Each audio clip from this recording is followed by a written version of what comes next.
Champions Network, hear our song.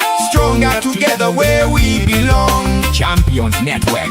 Champions Network. Champions Network. Champions Network. Stories of hope, dreams set free. Lighting the world on CNTV. Champions Network.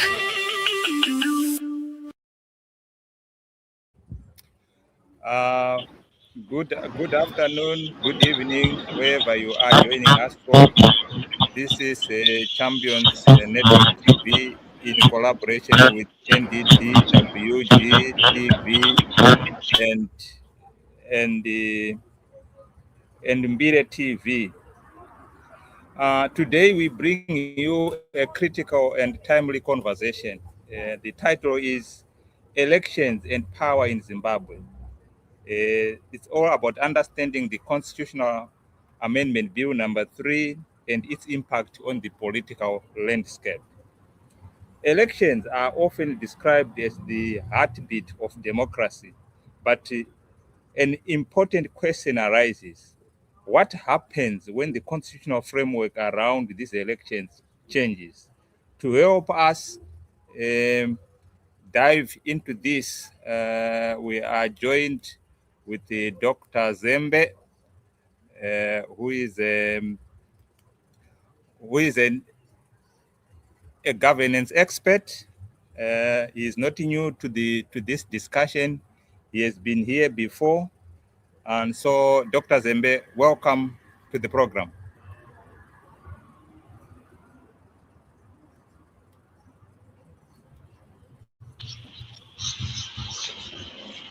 Thank you. Greetings once more, Chairman Misha, and greetings to listeners and viewers of this program being hosted by Champions Network TV in collaboration with NDWG Global TV and Mbire TV.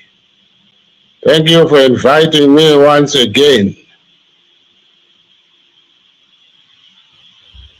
Thank you, Dr. Zembe. To our viewers, we are live on Mbire TV, on NDWG Global TV, and of course on Champions Network TV. Then let's now dive in straight.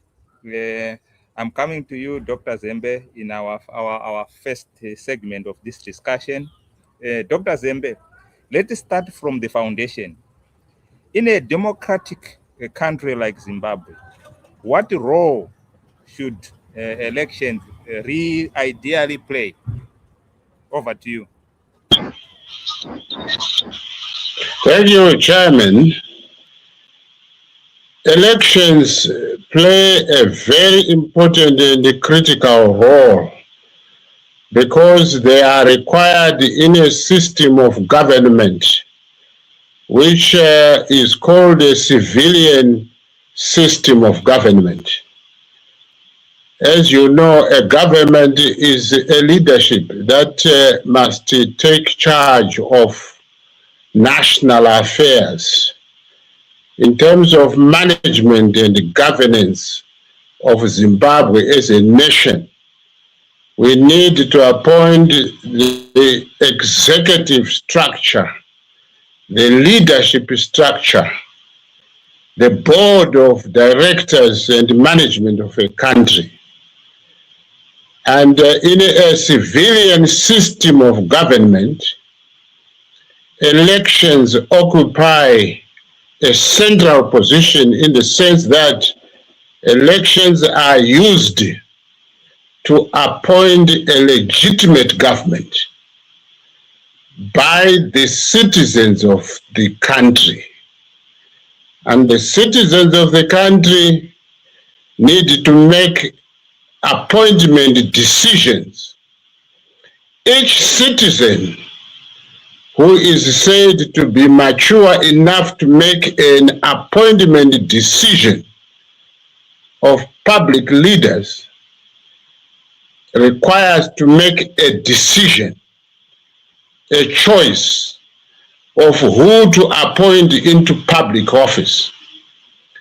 And Therefore, elections are required to enable citizens to make decisions to appoint public leaders through a system of elections which is called a secret ballot election. And in a secret ballot election, a citizen makes a decision privately, secretly, in his or her mind, and shows on a ballot paper the decision of who to appoint to be president, who is the head of government, to be member of parliament, who may constitute the cabinet, to be members of parliament, who may represent the citizens in the central governance institution called a parliament. And there is also local government institutions, which are called metropolitan governments or local authority governments. And these require councillors.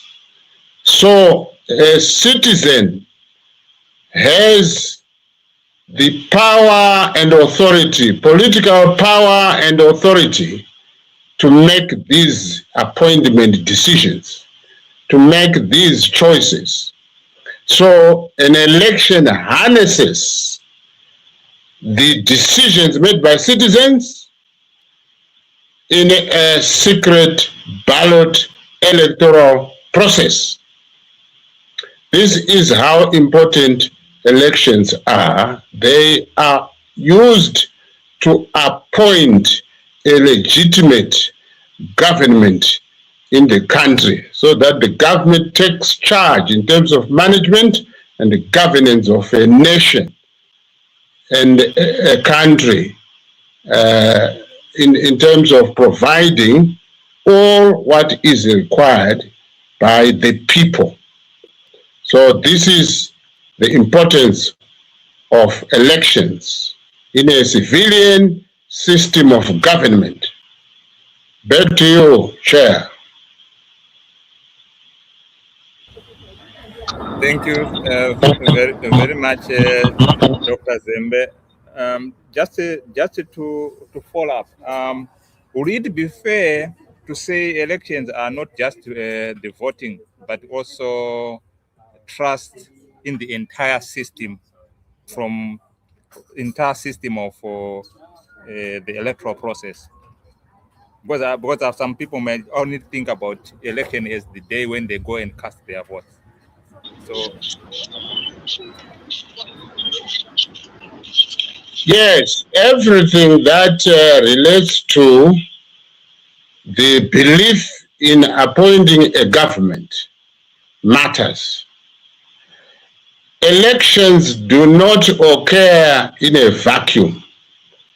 They occur within a constitutional system. A constitutional system is a system of rules and regulations that determine the electoral framework or climate where citizens have complete freedom to make appointment choices, which you call to vote. Now, voting has to take place within a political climate which is conducive to free decisions being made by the citizens. First is the information relating to potential public leaders. As you know, when you deal with political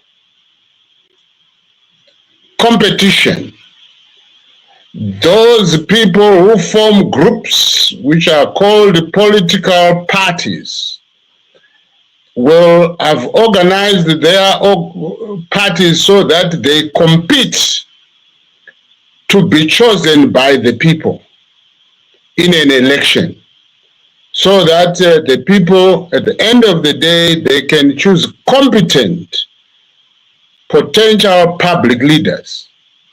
So it is important to have complete political competition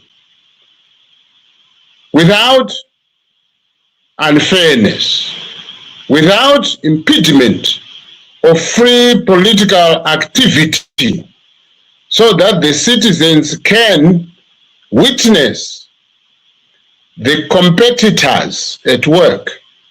This is why parties have to make known their electoral agendas, which are called political manifestos.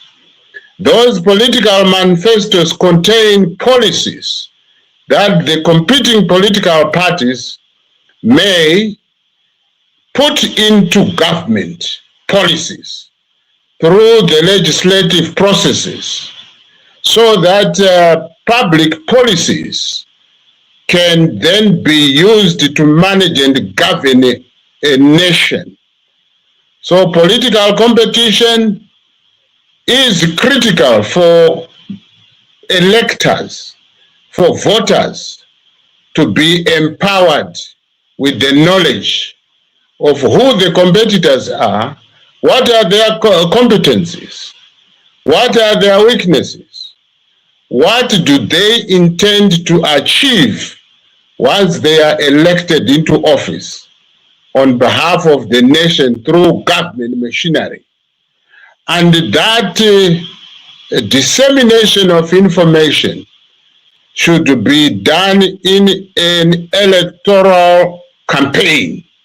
And in an electoral campaign, there should be complete freedom for political competition to take place, so that electors, voters, citizens may have complete knowledge of packages of competing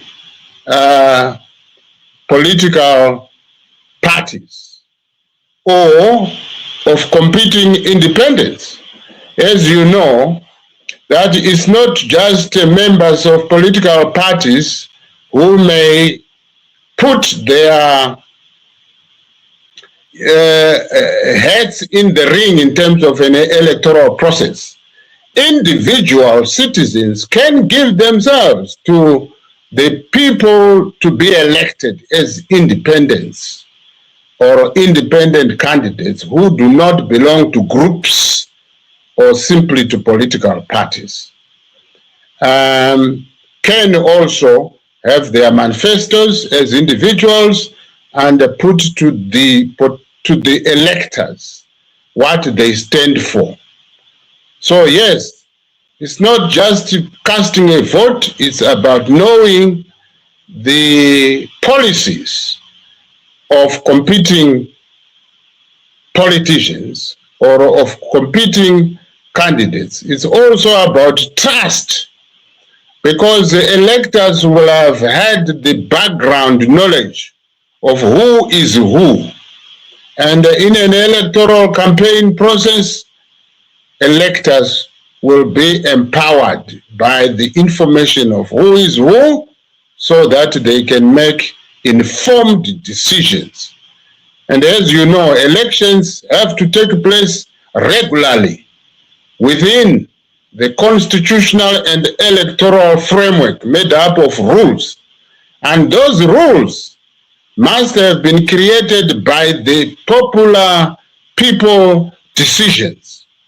Therein comes the issue of a constitution, because a constitution is a meeting of minds of the citizens, an agreement, a shared commonality, shared values of the people. And once the people have shared values, those values are the constitutional framework. Those values are the regulatory framework within which elections can be held. And those values, you would now say that's the genesis of the rule of law philosophy, which is used in civilian governments, and rules and regulations are very important in running organizations.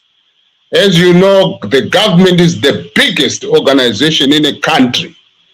And so the government has to be run in the same manner that any other organization at all levels can be run competently by ensuring a constitutional order where there's social, political, economic order.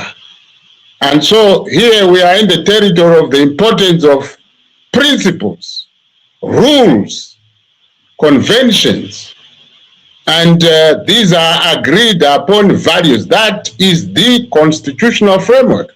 Within that constitutional framework, there is a smaller package called the electoral rules of the game. This is why the elections that are held by a nation have to be held within the context of the rules that were enacted by the people themselves. Because elections belong to the people within a constitutional framework crafted by the people. In other words, that understanding in a nation of how to appoint a government through elections belongs to the people. So the people appoint a government through an election, acting within the rules and regulations that are provided at two levels. The broader level is the Constitution. The subsidiary level is the electoral rules.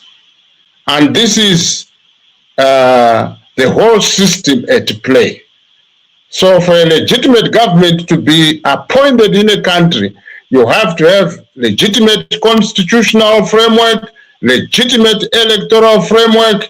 In other words, these frameworks must emanate from the citizens, from the people, because a government is an establishment by the people, so that the government serves the nation, the people, within a given period of time, after which there is another election which has to be held.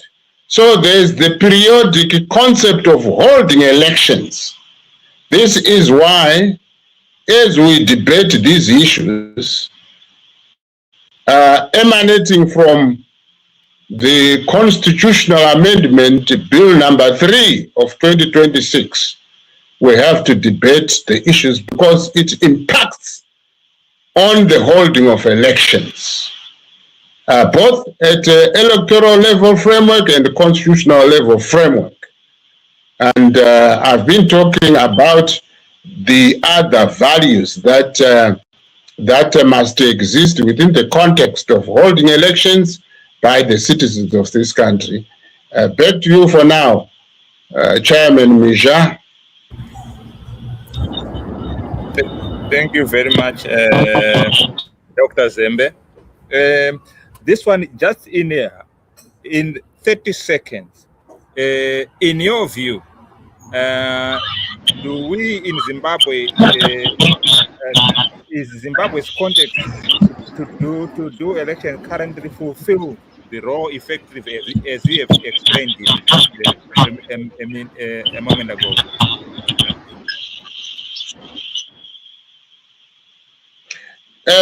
In Zimbabwe right now, what we are seeing is the lack of an environment where the citizens can appoint a legitimate government. For the past 46 years, since 1980, ZANU-PF political party has been sponsoring candidates who have, one way or another, either being elected or sneaking into public office through rigging of elections, has formed the government since 1980 to date. And what we are witnessing is, over the years, we have not had a required or a functional political climate in the country where the citizens of Zimbabwe were empowered to appoint a legitimate government through free and fair elections. We have not had that opportunity yet. This is why the Constitutional Amendment Bill number 3 is now being used to prevent this nation from accessing free and fair democratic elections to appoint a legitimate government. This resistance has been there during colonial era for 90 years, from 1890 to 1980.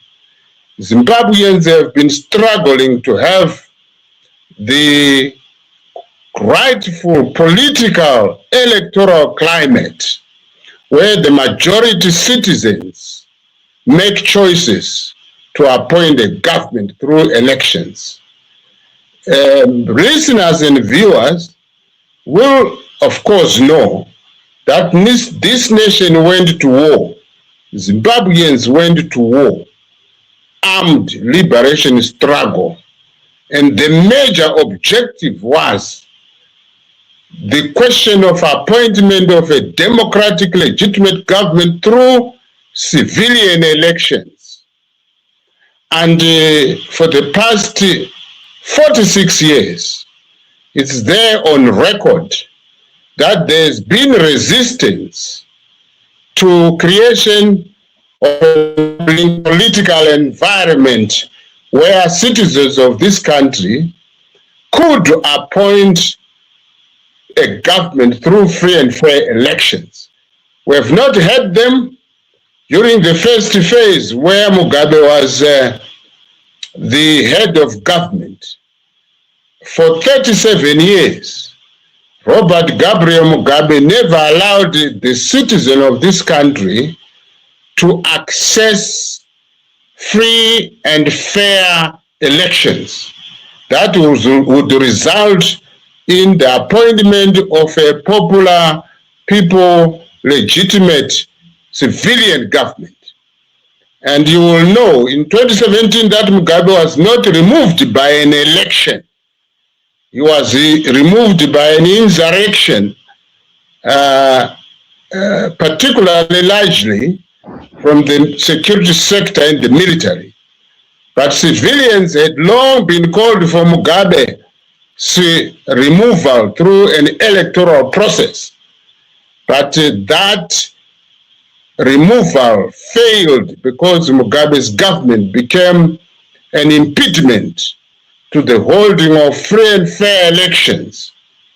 And for the past almost 8 years, we saw Emerson Mnangagwa sneaking into the leading government executive as head of state, head of government, and head of the head of the military, commander-in-chief of the defense forces. And we have had 2 general elections held under Mnangagwa's rule. In 2018, we know that the election was rigged. It was not held under free and fair electoral conditions. In 2023, it was even worse. And we have testimonies, even outside Zimbabwe.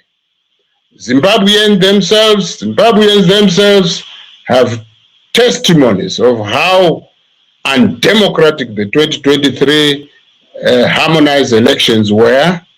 And those who came to observe our elections also documented how undemocratic those elections were. Therefore, the struggle for electoral and constitutional democratic governance continues. So this brings me to an end of your question to say do we have the rightful political, electoral, and constitutional environment for Zimbabweans to appoint legitimate government through elections, free and fair elections? We don't. So Zimbabweans continue to struggle to establish a truly people-driven democratic constitution which will establish a truly people-driven democratic electoral framework within which free choices, free voting processes will take place to appoint a legitimate government in Zimbabwe. Therein comes now the role of the CAB3 bill, which has been proposed by Mnangagwa's government. The truth is, what has caused the ZANU-PF political party and the ZANU-PF government and cabinet to propose the constitutional amendment number 3 bill of 2026 is failure to govern. And that failure to govern caused the Zimbabweans to reject the presidential candidates emanating from ZANU-PF for the past 46 years. Mugabe has been losing elections in direct presidential elections. Then Mnangagwa has been losing elections in direct presidential elections. Listeners and viewers would know that since 1980, general elections, 1990, we have had a presidential system of government where one person as a candidate was elected to form a government. Ever since 1990, we have had individuals, two of them, Robert Gabriel Mugabe and Emerson Mnangagwa, forming government through direct presidential elections by the citizens of this country. And right now, what we are seeing is an attempt by the ZANU-PF political party to hide the people's power, to dribble the people. They think that when a president is now appointed by members of parliament, it would be possible for ZANU-PF people to further dribble the people to remain in office, because their candidates have been losing elections as presidential candidates.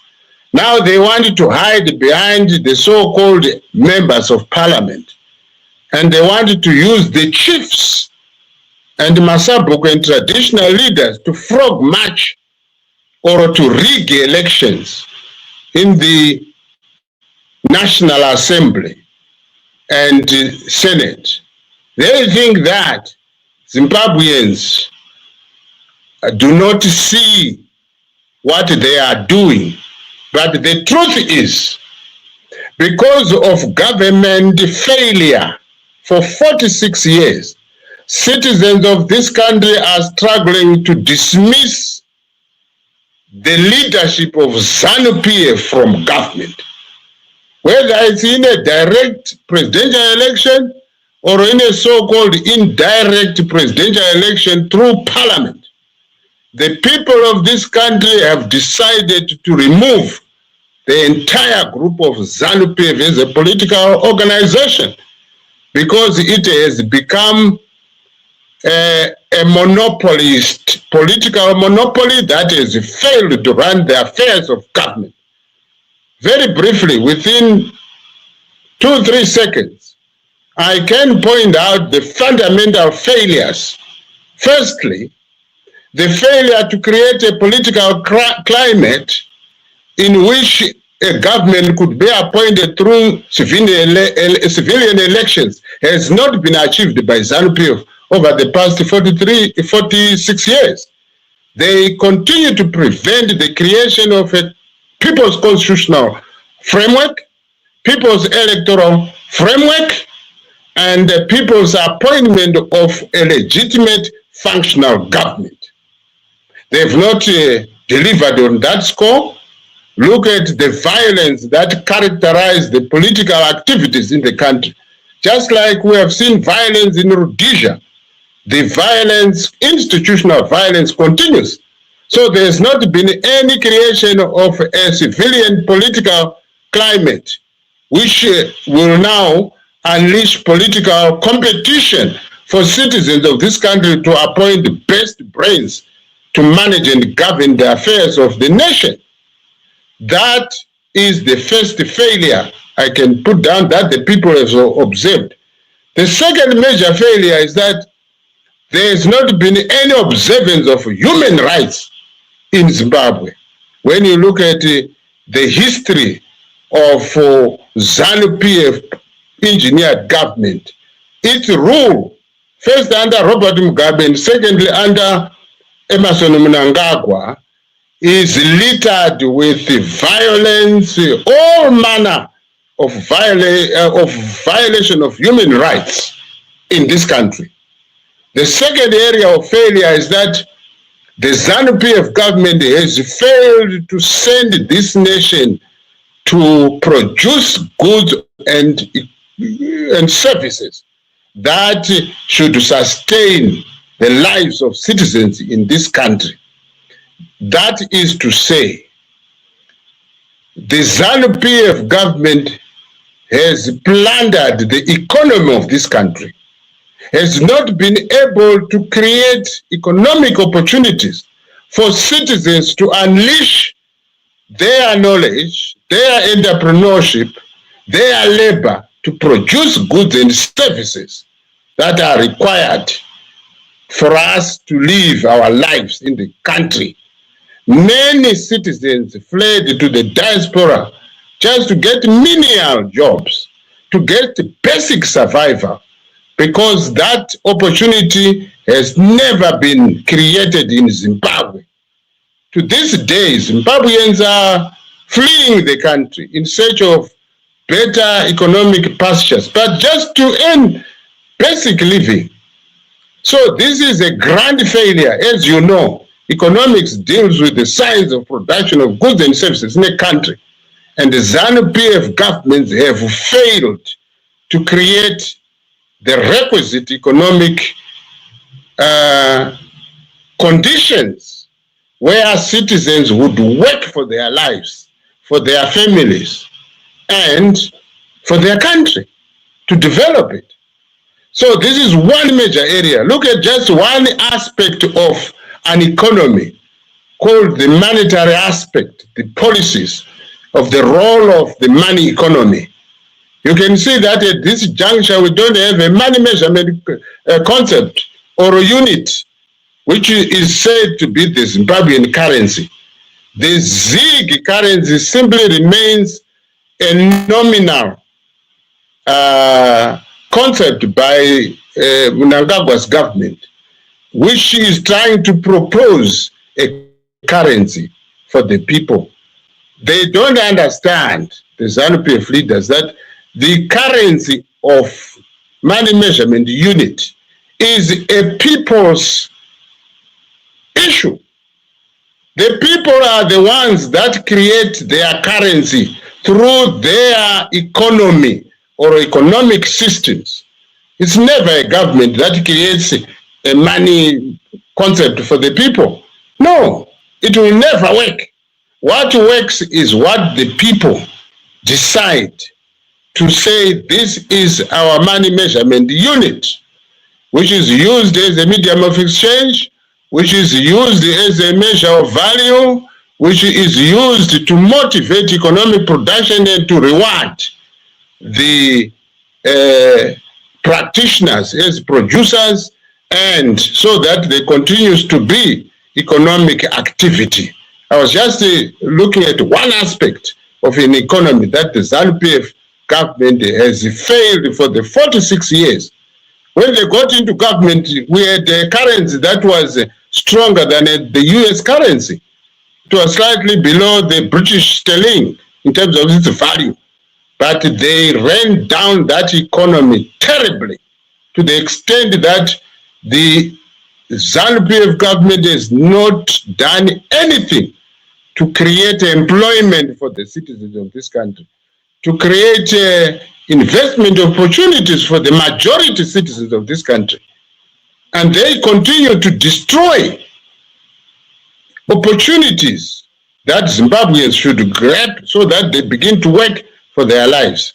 We go on to another area of dismal failure is the one of providing public services, like all the revenue that is required to run the affairs of government.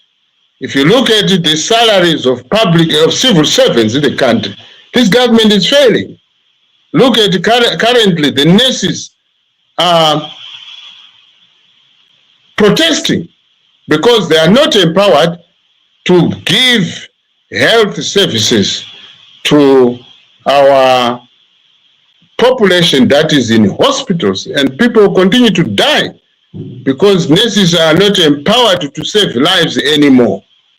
Look at what is happening even in the education sector. You see the teachers are getting peanuts. They do a lot of work 24/7 in a day to educate the young population in our country.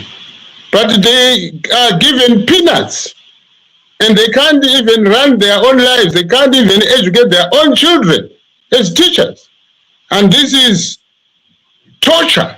It is because the ZANU-PF government has failed to produce, has failed to send this nation to work, and therefore the tax base has shrunk terribly, such that they can't raise revenue to pay good salaries to teachers, so that our teachers are motivated from primary right through to university. You see, if a person who owns a doctoral qualification, being a teacher at a university, getting $200 a month, this is financial and economic torture.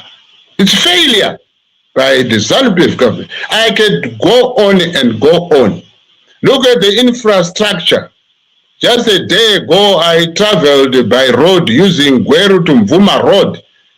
It's so rugged that it damages the vehicles. The tarred roads that were put in Rhodesia have all been destroyed. And the tar that remains becomes really the cutting edge on tires of vehicles. It's a shame.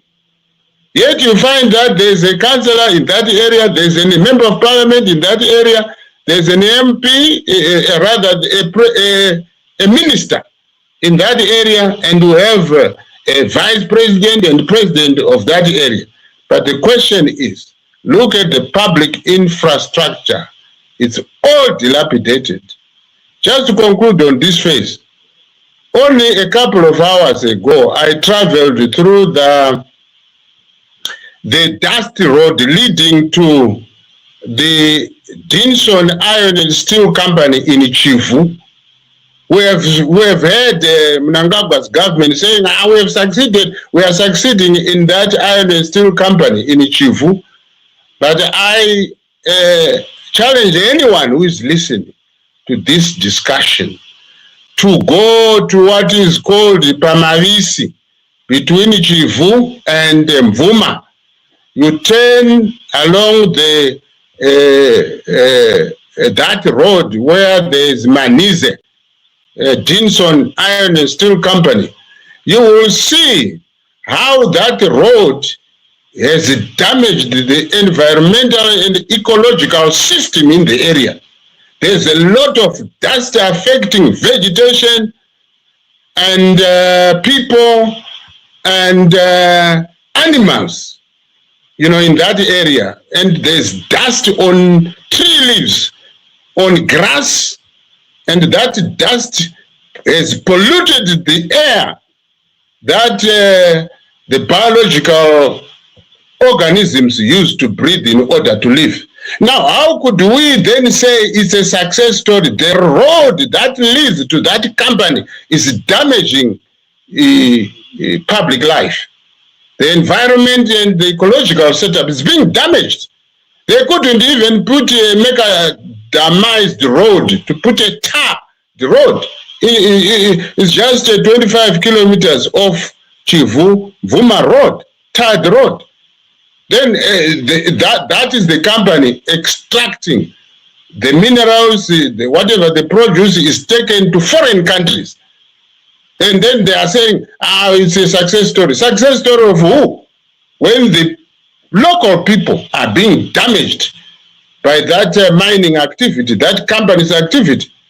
They don't even have the audacity to know that the locals should benefit from what that company is doing.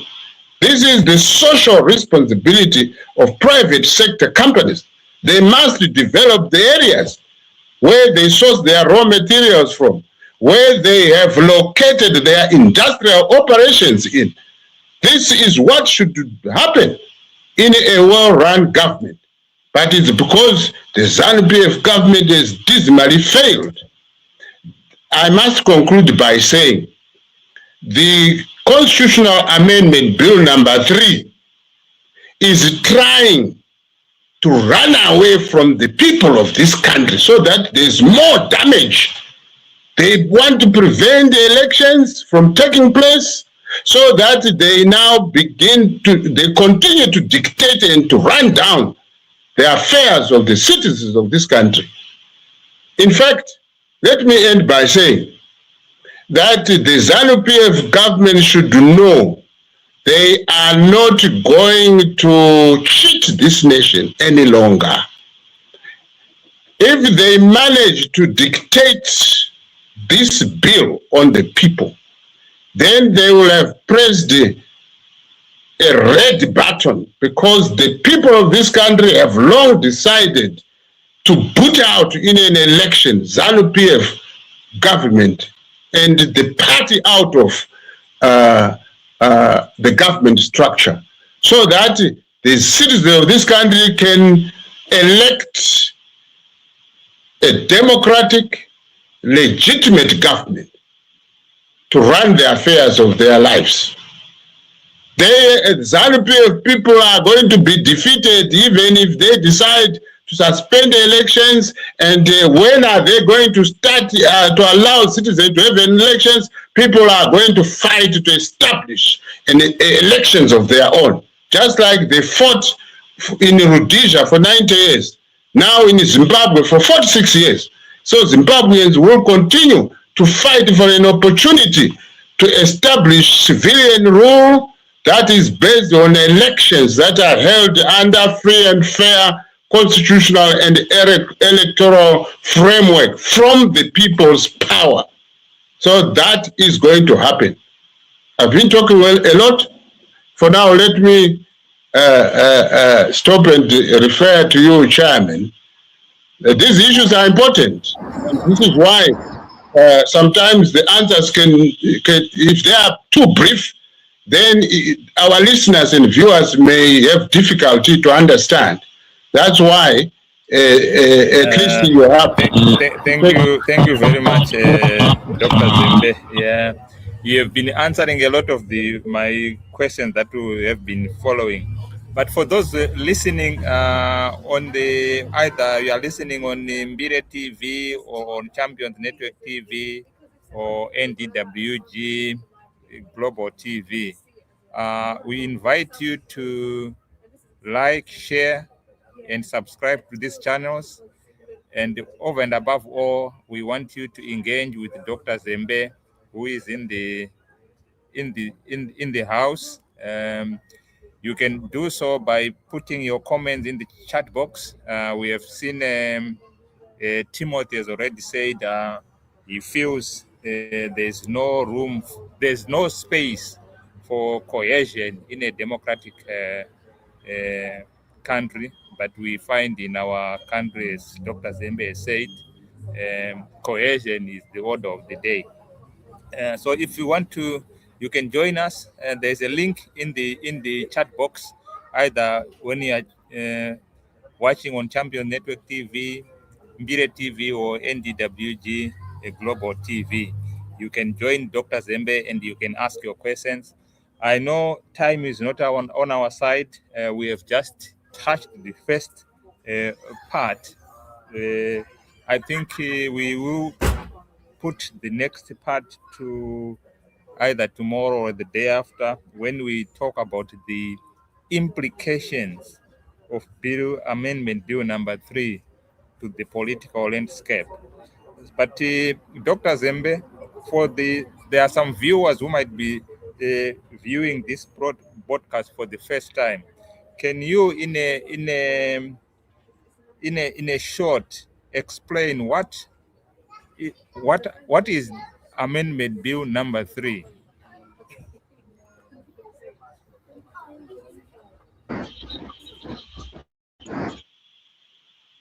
Yes, this bill aims to ban elections of the president, of members of parliament, of councillors.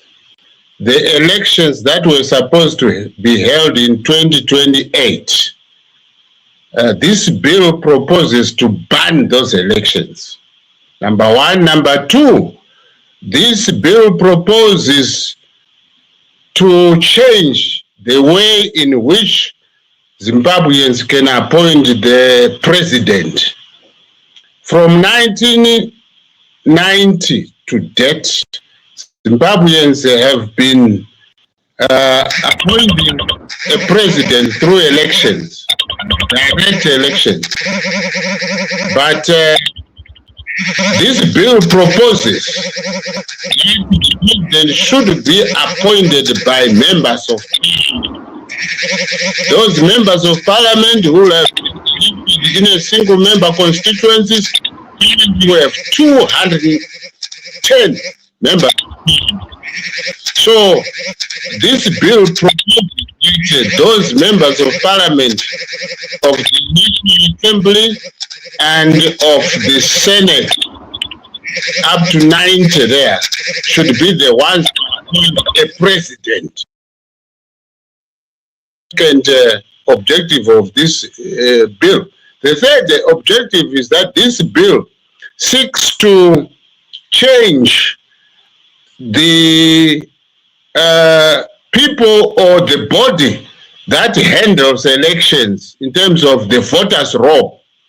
They wanted to go back to the Secretary General of Deaths and Births Registration, the SG, like the system. They want to go back to the fact that the record of voters should be kept by the Registrar General, who is an officer under the Home Affairs Ministry. So they want to parcel out voters' roll registration to the Registrar General, so that the Zimbabwe Electoral Commission cannot handle the voters' roll registration.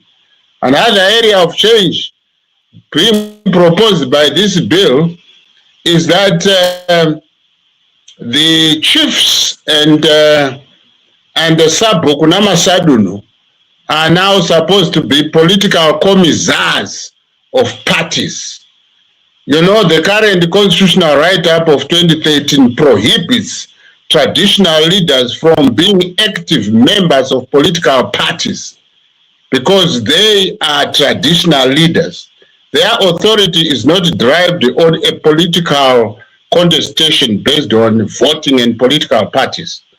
But this bill wants chiefs and their leaders, that is Masabuku, Namasadunu, to be allowed to be card-carrying members of political parties. That is what this CAB number 3 proposes, among other things. And other areas, it proposes to ban the Gender Commission.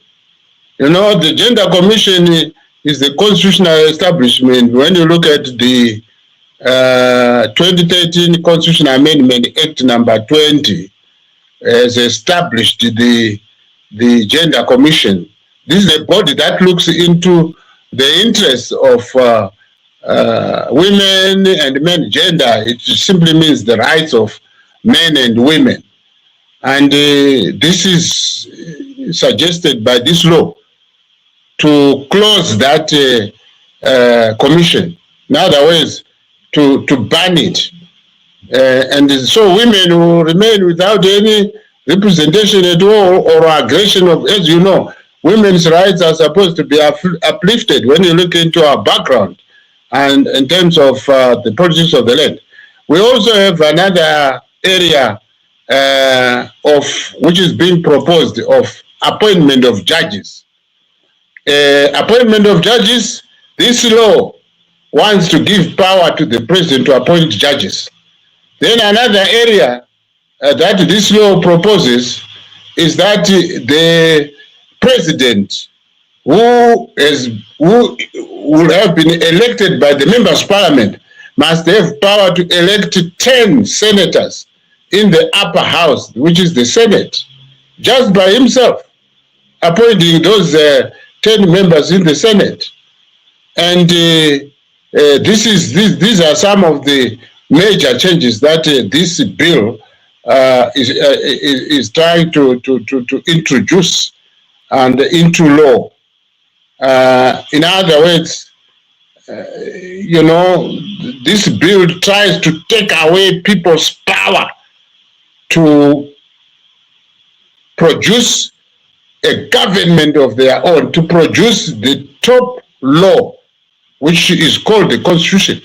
They are trying to manipulate by creating, you know, power for themselves in public office without coming to the people.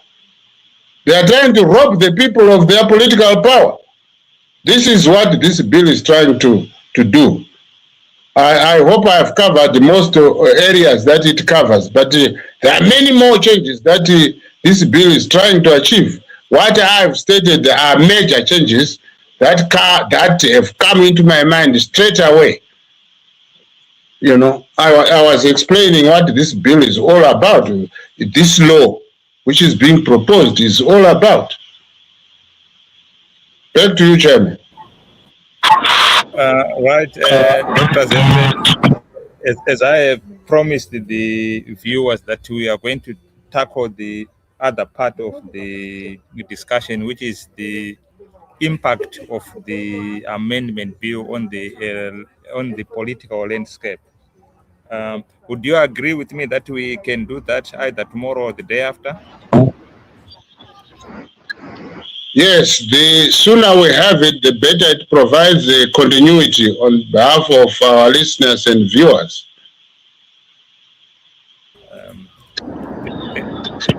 Thank you very much. I know our viewers, we only had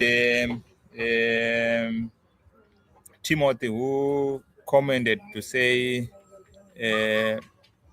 cohesion has no place in a democratic society, and we also had the Tadi who are saying Masquera say and Takaterera, which means they are listening.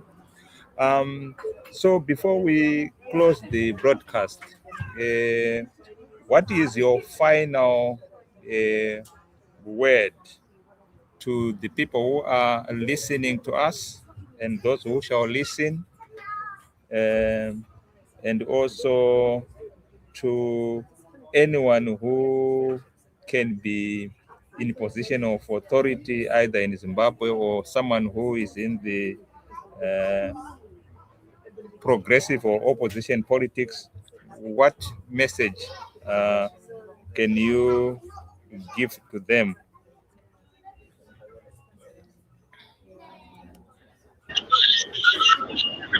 Yes, firstly, I would like to agree with Timothy in his observation that compulsion or coercion or a force, dictatorial force,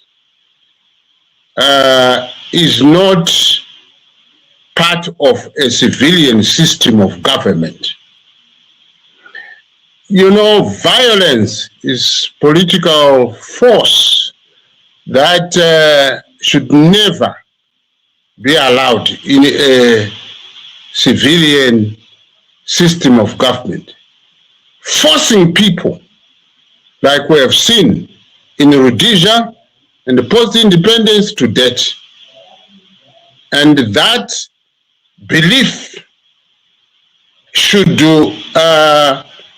be upheld by all citizens of this country.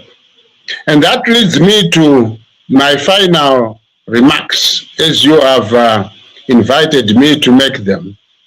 Zimbabweans should continue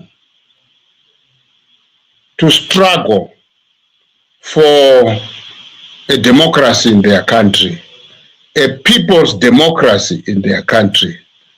That is to say, creation of an environment where we have democratic constitutional rule, where elections belong to the people, where elections are held in terms of the people's laws, not laws of dictators, not laws of presidents or of parliaments that exist, that got into office without the people's blessings. The people must continue to struggle for their freedom, for the observation of human rights. The people should continue to struggle for adult suffrage. It's a political term, meaning the people must fight for the right to appoint a legitimate government. Each citizen, avazera pakushara, in electing a government, must do so freely, must make that choice freely, having had access to all those citizens who will be competing to be elected by the people. There should be complete freedom. The army should never come anywhere close to the people's free and fair democratic elections. That is not the role of the military. The security service sector, the home affairs, political power delegated to police should never be used to prevent free and fair political competition. Citizens of Zimbabwe should create an environment where political business is done on their behalf and according to their own regulatory framework. There must be complete freedom for people to make choices of appointing public leaders, public managers, public governors represented by a government. That is what must continue to be the guiding philosophy of Zimbabweans. All of us, let us rise to demand, to create, to re-establish our political power as citizens of this country. The people shall govern. They shall govern through the people's laws, constitutional and electoral, so that a people's government can take charge and send this nation to work and create peace and happiness, where all Zimbabweans establish their complete freedom, economic freedom, to act, to work for their lives, and to enjoy life here on earth.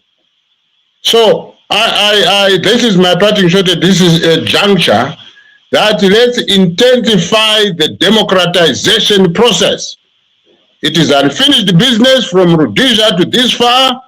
Yes, national lives take that long, but let's continue to resist dictatorship by people of our own skin color who have betrayed us from the time when we embarked on the armed liberation struggle. Now, since 1980, we have been embarked on a democratic, constitutional, and electoral struggle. Let's continue to intensify. We will be our own liberators as citizens of this country. Let's continue to embrace to work together and create a formidable people's political power so that we defeat these citizens of ours who have become betrayers, who have become looters of public wealth. They are stealing that wealth, giving to themselves and their families, using public office. They should vacate office and allow citizens to have elections to appoint a government of their own. This is what I urge Zimbabweans to do. Thank you very much, Chairman Mija. Back to you.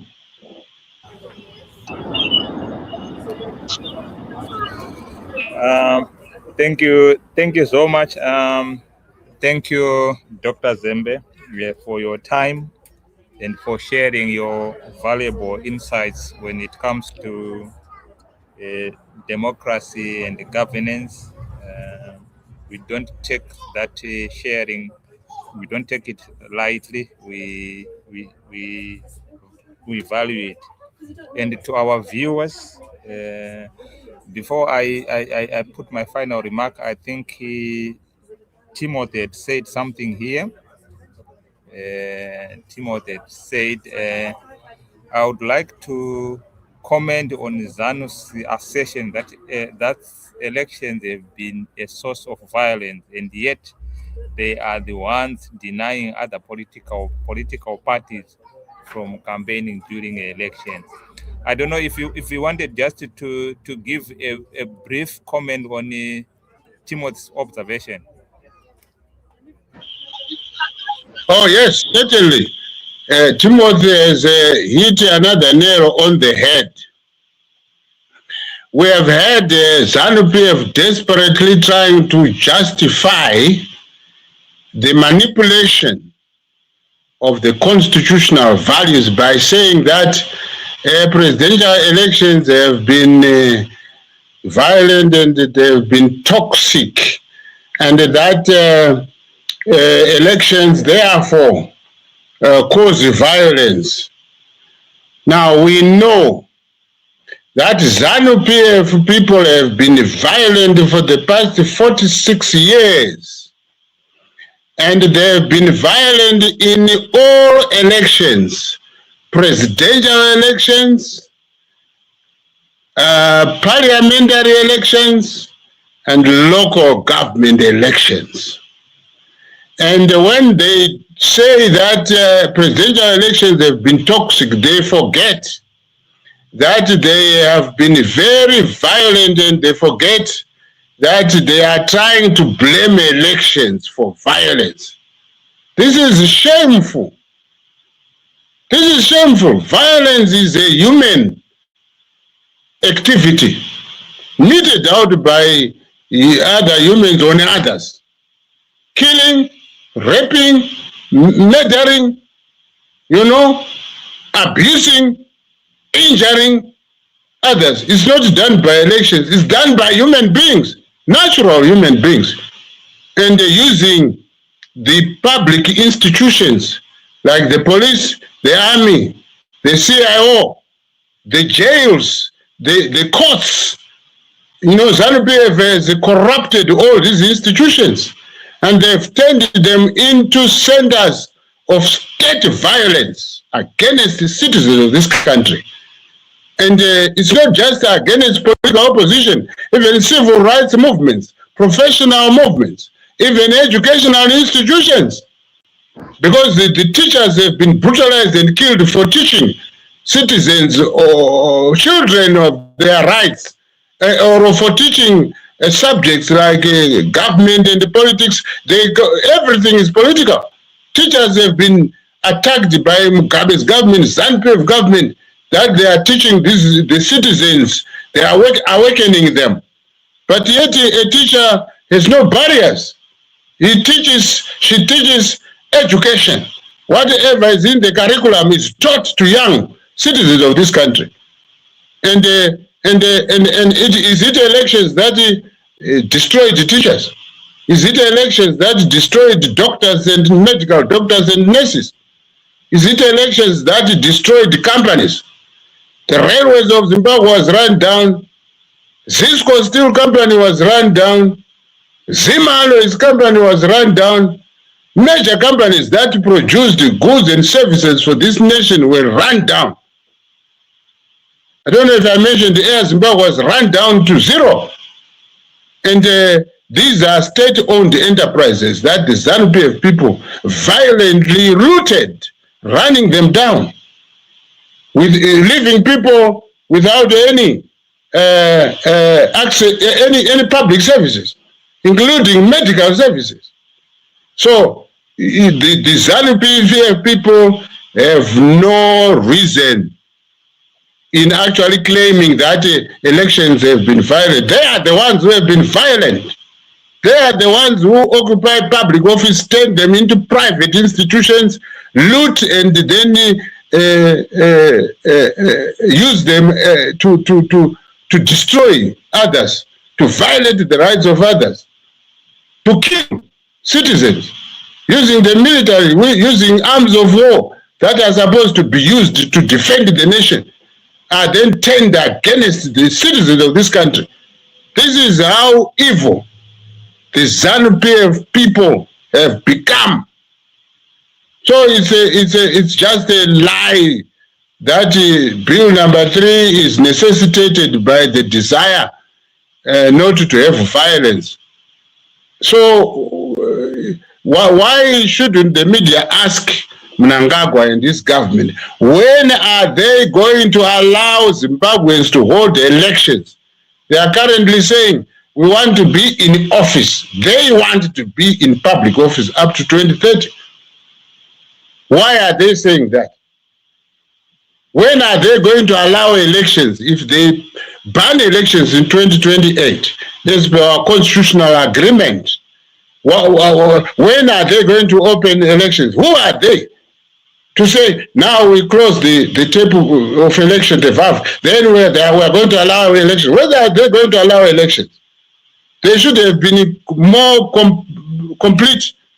They can't just say we cannot have general elections in 2028. When are they going to allow this country to have elections? According to their thinking. I'm not saying they have the power to do so. No, they don't have the power to do so. But it's just that they have no reasons for proposing other than to say they have failed to govern and Zimbabweans have been defeating them in those bogus elections. Zimbabweans have made their decisions. They will not backtrack. And they will not wait for ZANU-PF government to allow Zimbabweans to hold elections. No. Zimbabweans have greater wisdom. They are going to struggle and cause the elections to be held at any time, so that Zimbabweans appoint a legitimate government which should take charge of the people's affairs in an orderly manner. Zimbabweans know that they have been brutalized, and they know that in their collective action, they have power that goes beyond power of the minority, including power of the abused institutions. Look at how they are abusing the ZBC TV and the radios. These days, do you hear anything relating to opposition political groupings? Do you hear anything relating to opposition views from citizens of this country being expressed at these institutions? Nothing. Yet these are public institutions financed by public revenue that is contributed by us all as citizens of this country. This is how selfish the ZANU-PF administration has become, and the ZANU-PF people stealing, living alone, stealing from the public, even through taxation system. And then they enjoy themselves those resources that should be enjoyed by the citizens of this country. This is a very serious issue, and I thought I should do justice to it now, although we are concluding, but I had to concur with the observer who talked about the issue of violence, that it is a ZANU-PF political party that is violent, and the people are now pursuing them through peaceful processes, and that the people are going to win. Thank you very much, Chairman. Thank you very much, Dr. Zembe. As I said, we can't thank you enough for sharing your insights and passion. And to our viewers, remember the bill will be taken to Parliament, I think, between 15th and 17th of the next month. So I always say every individual should know what is the process of this bill going into Parliament. What is your role as a citizen? What will be your role as a parliamentarian? What will be your role as a progressive movement, so that you do your part before this bill goes into Parliament, so that when it is debated, if it is going to debate, it is debated on the premise of informed people. We will continue to do this broadcast so that we educate people of Zimbabwe of their roles. As we said, the next session is going to be around the implication of this bill to the political landscape. The Timothy is always there.